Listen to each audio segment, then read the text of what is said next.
সুপ্রিয় দর্শক, এই মুহূর্তে আমরা অবস্থান করছি বাংলাদেশের অন্যতম একটি রেলওয়ে, আলমডাঙ্গা রেলওয়ে স্টেশন। বা আজকের ভিডিওতে দেখাবো আলমডাঙ্গা রেলওয়ে স্টেশনের ইতিহাসগুলো আপনাদের মাঝে তুলে ধরার চেষ্টা করব। এটাই কিন্তু এশিয়া মহাদেশের সর্বপ্রথম দোতলা ভবন রেলওয়ে স্টেশন।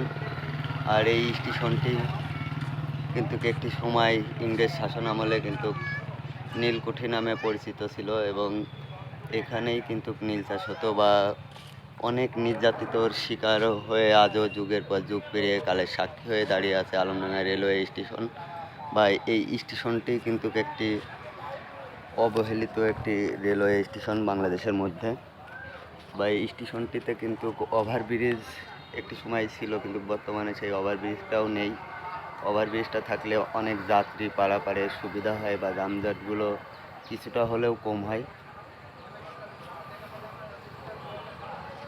এখানে যে যাত্রী ছাউনিটা হচ্ছে অনেক দিন ধরেই কাজ চলছে, এখন পর্যন্ত কমপ্লিটও হয়নি। অনেক যাত্রীরা বৃষ্টির দিনে ভোগান্তির শিকারেও পড়ছে। বা স্টেশনটির যে পরিমাণ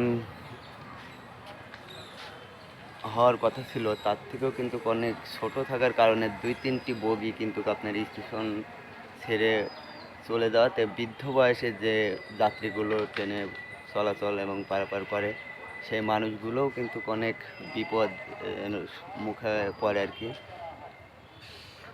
বা এই স্টেশন ঘিরেই কিন্তু জড়িয়ে আছে বাংলাদেশের অনেক ইতিহাস।